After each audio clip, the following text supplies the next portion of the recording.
La otra enfermedad que íbamos a hacer un repaso breve, como para que ustedes tengan una idea, son las leucemias agudas. Las leucemias agudas son enfermedades clonales de la sangre. ¿Qué quiere decir clonal? Que derivan de una célula que se transformó y genera una familia única de células todas idénticas, que van reemplazando a las células normales. Eso es un clon de células enfermas. Son enfermedades clonales de la sangre que ocurren secundaria a una transformación genética. Hay una transformación, hay una translocación genética de cualquier tipo que da origen a esta enfermedad tumoral de la sangre y que se caracteriza por la presencia de blastos. Blastos son células inmaduras, amorfas, que no tienen utilidad, que se reproducen rápido y que van reemplazando las células normales de la sangre, ya sea dentro de la médula ósea o en la sangre periférica. La presencia de blastos define una leucemia aguda. Cuando ustedes vean un laboratorio donde el bioquímico dice se observa aumento de glóbulos blancos o disminución de glóbulos blancos con blastos, están ante la presencia de una leucemia aguda. Es una enfermedad de evolución agresiva y rápida, y la palabra aguda implica que si uno no hace nada y deja la enfermedad librada a su evolución natural, el paciente sobrevive semanas. Por lo tanto, es importante el diagnóstico rápido de esta enfermedad para empezar un tratamiento. Este es un gráfico que a mí siempre me pareció muy útil, porque arriba de todo tenemos la célula multipotencial o célula madre hematopoyética, que es la que da origen a todas las células de la sangre y se encuentra solamente en la médula ósea. Esa célula no sale a circular. Dentro de la médula ósea da lugar a dos grandes grupos, hacia el progenitor comprometido hacia la serie mieloide, sobre el lado izquierdo de la pantalla, y el progenitor comprometido hacia la serie linfoide del lado derecho de la pantalla. El de la serie mieloide va a dar lugar a los megacariocitos, que finalmente son las plaquetas, glóbulos rojos, mastocitos, a los glóbulos blancos, sobre todo los neutrófilos, eosinófilos, basófilos, monocitos y macrófagos. Y las células de la serie linfoide van a dar lugar a las natural killer del lado derecho de la pantalla y a los linfocitos B y T. En cualquiera de estos estadios de maduración puede haber una transformación genética, una translocación, una aberración genética que hace que la célula que está madurando se transforme y forme un clon maligno que se llama blasto y finalmente termina siendo una leucemia aguda. Recuerden que el blasto no tiene ninguna utilidad como célula, es decir, una célula leucemia mieloide aguda o linfoide aguda, esos blancos, glóbulos blancos que se están transformando en blastos, no tienen ninguna utilidad para defendernos de las infecciones.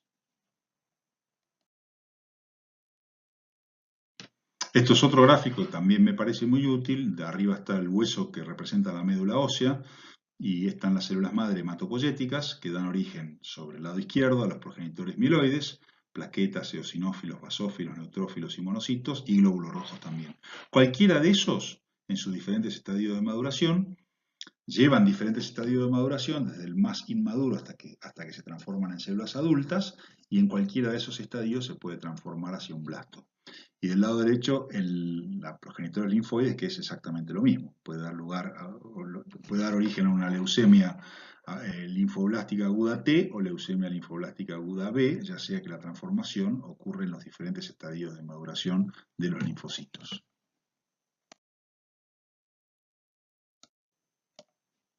Las leucemias mieloblásticas agudas, que es el primer grupo que vamos a revisar, son el 80% de las leucemias en los adultos.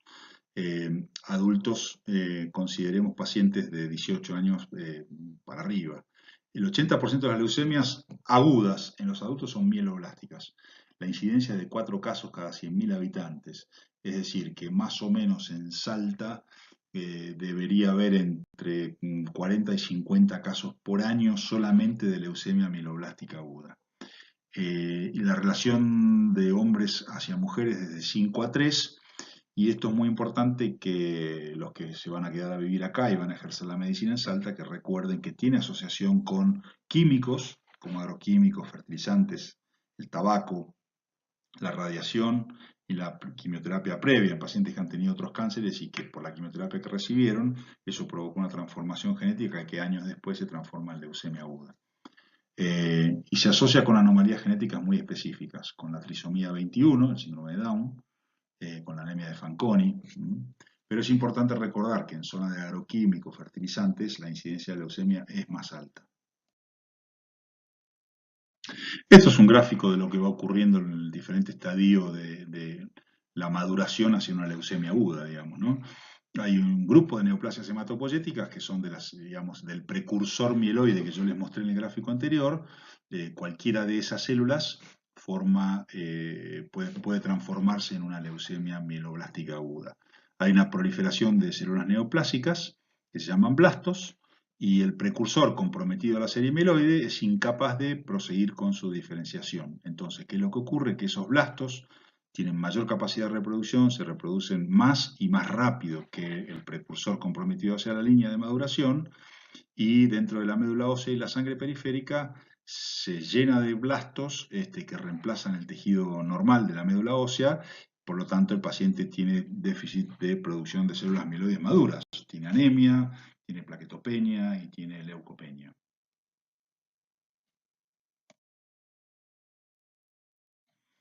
Esto es de utilidad para que ustedes recuerden los diferentes tipos de leucemia mieloblástica aguda que vienen, recordemos una vez más, nunca está de más reforzar el concepto de que vienen de los precursores comprometidos hacia la maduración mieloide.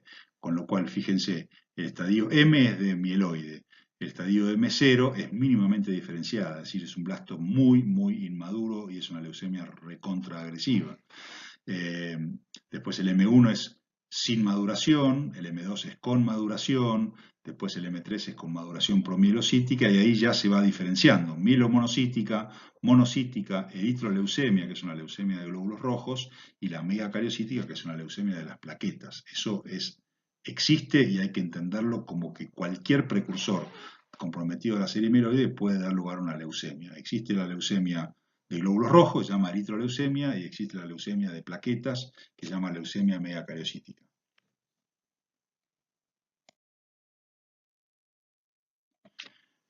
Este gráfico es un poco lo mismo, pero es para reforzar sobre la columna izquierda de la clasificación FAB. FAB viene de franco-americano y británico.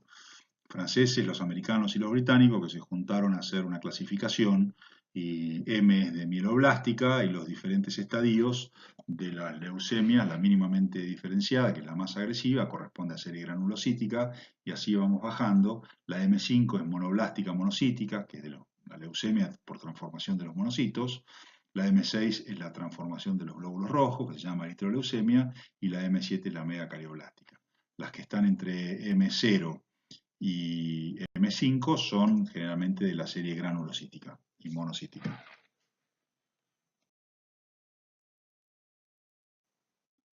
El diagnóstico de la leucemia mieloblástica aguda y de cualquier leucemia en general aguda es el aspirado medular. Se hace una punción, se aspira a médula ósea y se manda a analizar, y lo que se informa, sobre todo en la citometría de flujo, es la presencia de blastos en la médula ósea superiores a 20%. O alguna mutación genética, porque se manda a hacer estudio genético, que son recurrentes, como la translocación 821, la inversión del 16, la translocación 16-16. Cuando uno manda una médula ósea a estudiar por citometría de flujo, informa más de 20% de blastos en la médula ósea, o el estudio citogenético que informa esas transformaciones genéticas recurrentes, estamos ante la presencia de una leucemia mieloblástica aguda. La demostración de la estirpe mieloide se hace por citometría de flujo. La citometría de flujo es una técnica que se usa hace muchos años, en la cual se marca a las células, ya vamos a ver un gráfico, con anticuerpos, y después se mide cuáles son esos marcadores celulares que tiene la célula en la membrana. Habíamos visto, por ejemplo, que el linfocito B es CD20, que el linfocito T es CD3, CD4, etc. Y eso se mide por citometría de flujo. El estudio citogenético es obligatorio, siempre hay que pedirlo, ya que se detectan anomalías genéticas en el 55% de los casos de las mieloblásticas agudas. ¿Cuál es el principio de una citometría de flujo? La citometría de flujo es un estudio de alta complejidad en el cual yo tomo una muestra, que puede ser de sangre o de médula ósea, de tejido líquido, en el cual yo en el aparato del citómetro pongo esa muestra y esas muestras ya vienen marcadas. Por ejemplo, vamos a poner un ejemplo. Si yo tengo un linfocito B, yo sé que en la membrana tiene CD20, el marcador CD20. Entonces yo lo marco a ese linfocito, si sospecho que es un linfocito B, lo marco con anticuerpo anti-CD20. Y después, entonces el linfocito B va a reaccionar, porque como tiene CD20 en la membrana, si yo le pongo anticuerpo anti-CD20, va a reaccionar. Y eso lo meto en el citómetro de flujo. Esa reacción la mide entra por un capilar, la muestra, y la mide un láser que lo atraviesa y le informa a la computadora. Densidad, tamaño, etc. Es un concepto bastante básico, pero se basa en la marcación de las membranas celulares. Este gráfico por ahí es un poquitito más claro para graficar la citometría de flujo. Yo creo que es importante que recuerden que la citometría de flujo existe y que es un elemento diagnóstico muy importante en la hematología. En el lado izquierdo de la imagen ven una célula a la cual yo le agrego anticuerpos específicos contra lo cual yo quiero marcar. Por ejemplo, si quiero marcar una célula hemopoyética, una célula madre, yo sé que las células madre marcan CD34 en su membrana. Yo le pongo anticuerpos anti-CD34, eso se incuba y después las células ya están marcadas. Se lavan para remover el exceso de anticuerpo en solución fisiológica y se meten en el citómetro. El citómetro lo que dice es, la computadora, el láser atraviesa esa célula, le informa a una computadora y le dice, yo lo que estoy viendo son células que miden CD34 positivo. Entonces yo ya sé que el informe de la citometría es que esa célula es una célula CD34 positiva y que por lo tanto es una célula madre hematopoyética de la médula ósea. Este es el gráfico de un frotis de sangre periférica normal. Se ven los neutrófilos, se ven las plaquetas, que son células mucho más chiquitas. Los de rojo, evidentemente, son los glóbulos rojos, y después los que están en azul son diferentes tipos de glóbulos blancos. Y las más chiquititas son las plaquetas. Hay neutrófilos y hay basófilos en esta imagen. Esto también es un neutrófilo. Fíjense que es una célula más grande que el glóbulo rojo que está al lado, que es multinucleada, tiene diferentes lóbulos, que están unidos como por una especie de puente. Esa es la imagen típica de un neutrófilo. Esta es la imagen de una leucemia mieloblástica aguda. Son diferentes tipos de blastos. Estas células que aparecen acá son células con un núcleo muy grande, con escaso citoplasma, que en algunos lugares se ve como con forma de media luna, y que son células que no se parecen a ninguna otra célula. Son células amorfas que no cumplen con su función y que característicamente se ven en el vidrio de sangre periférica, no pudiendo identificarse con una familia de células típicas de los glóbulos blancos. Estos son blastos mieloides, tanto los de arriba como los de abajo. Tienen diferente morfología, pero son diferentes tipos de blastos mieloides.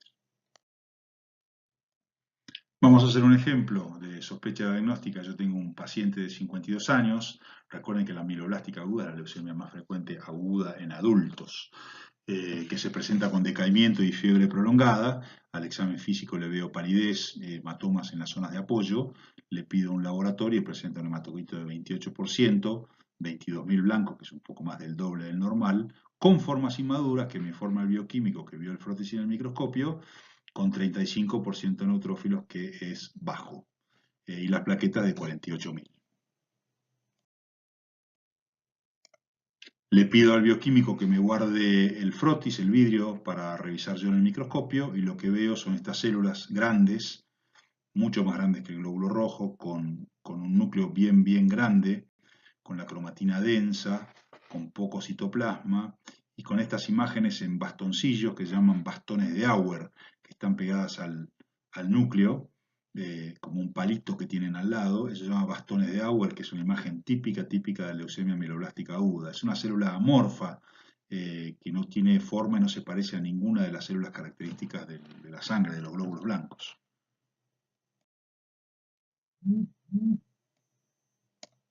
En esta imagen también se ve un poco lo mismo, estas células que son bien grandes, con núcleo muy grande, con escaso citoplasma, con la cromatina densa, con nucleolos, se ven vacuolas en el citoplasma.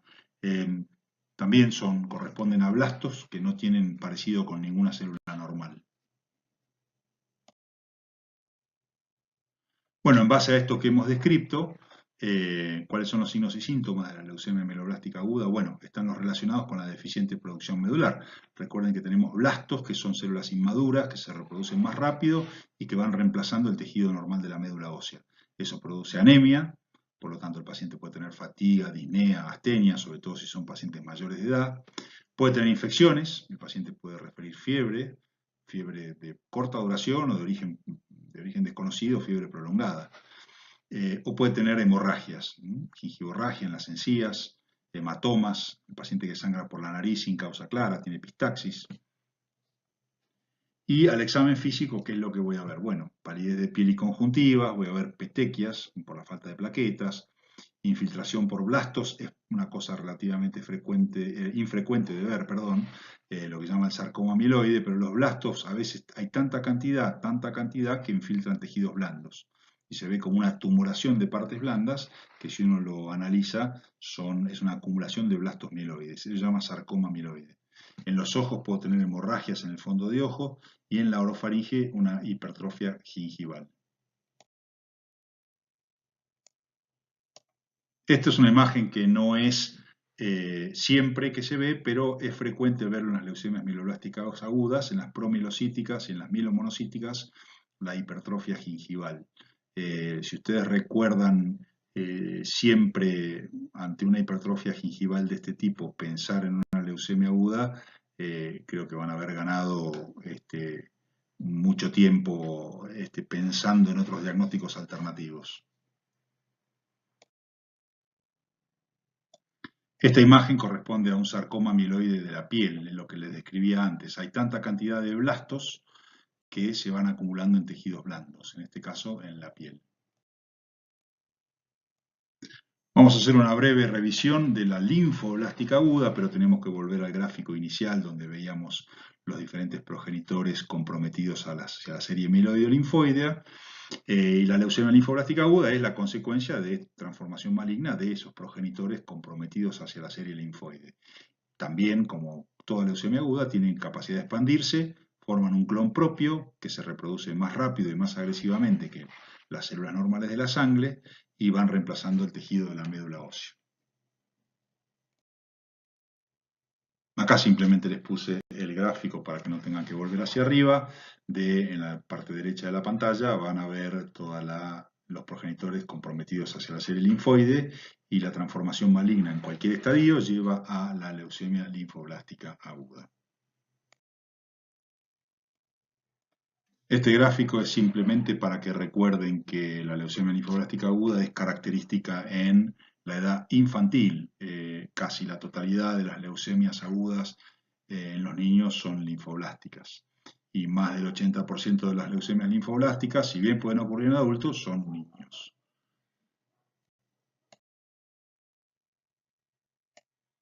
Este es un gráfico que ayuda a entender. A la izquierda de la pantalla ven un linfocito B, que característicamente marca CD34, un TDT, que es terminal desoxinucleótido transferasa,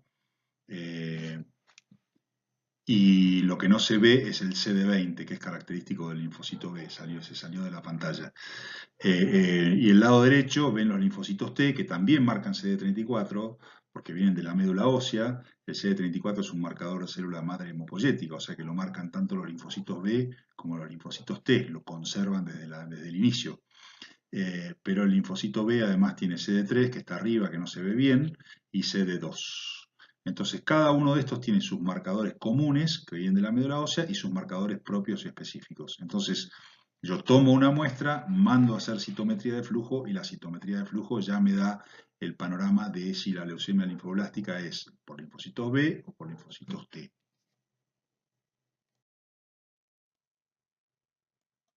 Esta es una clasificación que en realidad es morfológica, es decir, según el tipo de leucemia aguda, esto es importante tener un patólogo que le guste la especialidad y que tenga experiencia en el estudio de leucemias agudas.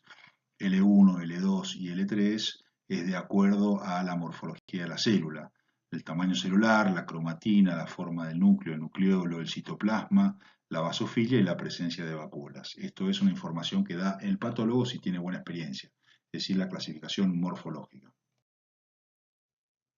Este gráfico parece muy complejo, pero no lo es tanto. Fíjense, a la izquierda tenemos la célula pluripotencial o hematopoyética, que se compromete hacia el progenitor linfoide, y del progenitor linfoide hacia arriba tenemos la célula pre-B temprana, pre-B, la pre-B transicional, hasta el linfocito B maduro. Cada una de ellas va adquiriendo marcadores de membrana que están ahí especificados.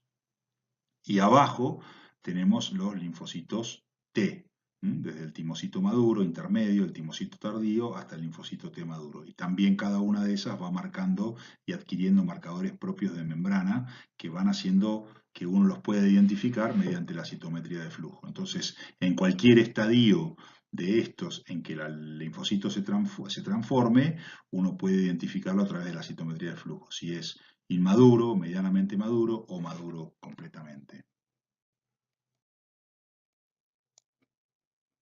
¿Cuáles son los signos y síntomas? En general, los pacientes tienen, el 80% tienen hepatomegalia y el 70% tienen esplenomegalia. Es un vaso que se palpa, que duele y que muchas veces se extiende hacia la línea media del abdomen y hasta la pelvis. El 62% de los pacientes tienen adenopatías. Fiebre es muy común, la fiebre de origen desconocido, el paciente que tiene una fiebre durante un tiempo y después aparece con ganglios, con esplenomegalia. La palidez debido a la anemia en un 55%, el decaimiento con anorexia y adinamia en 30% y el dolor óseo articular en un 20%. El dolor óseo, recuerden siempre que puede estar hablando, que si es bien profundo, puede estar hablando de una médula ósea que se está expandiendo muy rápidamente porque esos blastos se reproducen dentro de la médula ósea y salen a la circulación, pero eso hace que la expansión de la médula ósea hace que los huesos duelan.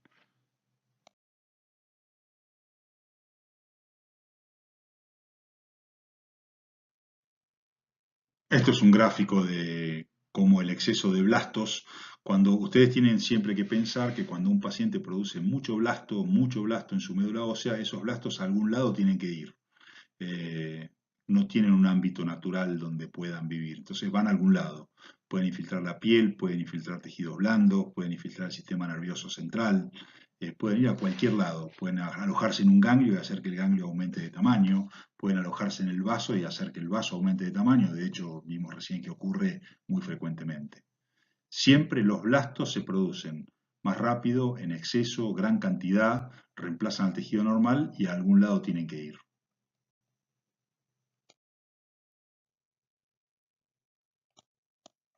Dijimos que los blastos tienen que ir a algún lugar. Acá vemos un chiquito con adenopatías cervicales bilaterales, es decir, ganglios muy aumentados de tamaño, que están, si uno los analiza, eh, que va a ver que están llenos de blastos. En general no es necesario porque, en este caso no es necesario una biopsia excisional, porque en general este paciente se ha presentado con un exceso de glóbulos blancos, con blastos en sangre periférica que llevan a pensar que hay que hacer una punción de médula ósea y no una biopsia de ganglio. Acá se ve el examen físico de un chico que tiene una esplenomegalia importante con un vaso que se extiende hacia la línea media y varios centímetros debajo del reborde costal. El hígado también está aumentado de tamaño. Este frotis muestra cómo se ve un linfocito normal en la sangre periférica cuando yo reviso un frotis. Y en esta imagen se ve cómo vendría a ser una infiltración blástica, es decir, estos linfocitos son más amorfos, también con núcleo grande, vacuolado, con escaso citoplasma. Fíjense el lado izquierdo arriba que hay una célula que parece raqueta de tenis, con un mango, bueno, así se describen, células en raqueta de tenis. Son linfoblastos, estos son células inmaduras que no sirven para la defensa del organismo y que están infiltrando la médula ósea, que ha rebalsado y ya está alargando estos blastos a la sangre periférica.